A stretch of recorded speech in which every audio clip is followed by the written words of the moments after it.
जिंदगी की कीमत क्या है? Gautam Buddha motivational story in Hindi. दोस्तों, आज की इस Gautam Buddha motivational story in Hindi के जरिए हम आपको बताएंगे कि बुद्ध के नजरिए से हमारी जिंदगी की कीमत क्या है।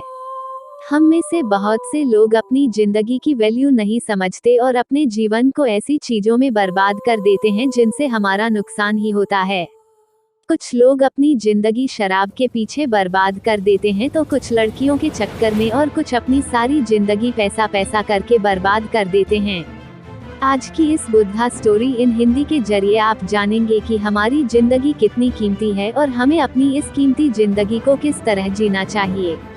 एक बार की बात है, गौतम बुद्ध अपने शिष्यों को जिंदगी से जुड़ी अच्छी बुरी चीजों का ज्ञान दे रहे थे। सभी शिष्य उनकी बातों को बहुत ध्यान से सुन रहे थे। उन सभी में एक शिष्य ऐसा था जिसे प्रश्न पूछने की बहुत आदत थी।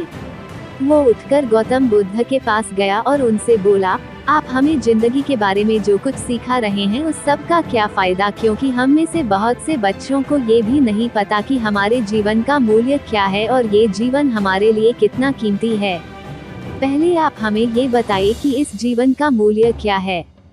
अपने शिष्य की बात सुनकर गौतम बुद्ध अपने कक्ष में गए और एक चमकता हुआ पत्थर का टुकड़ा लेकर आए।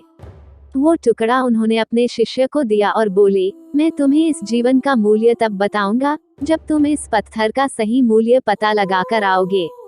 साथ ही ये ध्यान रखना कि तुम्हें ये पत्थर का टुकड़ा किसी को बेचना नहीं है।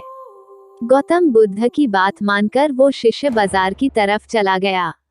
बाजार में सबसे पहले उसकी नजर एक फल बेचने वाले पर पड़ी और उसने वो पत्थर उस फल वाले को दिखाया और बोला, इस पत्थर के बदले आप मुझे कितने फल दे सकते हो?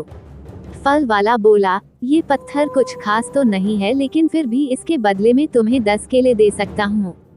वो शिष्य उस पत्थर को लेकर आगे चला गया। फिर उसे एक सब्जी वाला मिला। शिष्य ने उस सब्जी वाले से उस पत्थर की कीमत पूछी। सब्जी वाले ने उस पत्थर को ध्यान से देखा और बोला, इस पत्थर की कीमत के बदले में तुम्हें ज्यादा से ज्यादा एक बोरी भरकर सब्जियां दे सकता हूँ। उद्धरण चिन्ह। इसके बाद वो शिष्य उस पत्थर को लेकर एक सोने के व्यापारी के पास गया। उस पत्थर की टुकड़े की चमक देखते ही उस सुनार ने उसकी कीमत 100 सोने के सिक्के लगाए। शिष्य ने वो टुकड़ा बेचने से मना किया तो वो सुनार उसके बदले 200 सोने के सिक्के देने को भी राजी हो गया, लेकिन शिष्य ने वो पत्थर नहीं बेचा। इसके बाद वो शिष्य एक हीरों के व्यापारी के पास गया और उनके सामने उसने वो पत्थर के टुकड़े को रख दिया। उस पत्थर को देखते ही हीरों के व्यापारी ने एक साफ कपड़ा बिछाया, उस पत्थर को उसके ऊपर रखा, फिर उसकी परिक्रमा की और हाथ जोड़कर उस पत्थर को कपड़े में लपेटते हुए वो बोला, तुम जिसे मामूली पत्थर समझकर उसकी कीमत पूछ रहे हो, असल में ये एक बेशकीमती रूबी है। ऐसा रूबी हर किसी को नहीं मिलता। मैं अगर अपना सब कुछ बेच भी दूं तो भी इसकी कीमत नहीं चुका सकता। उस व्यापारी की बातें सुनकर वो शिष्य हैरान हो गया।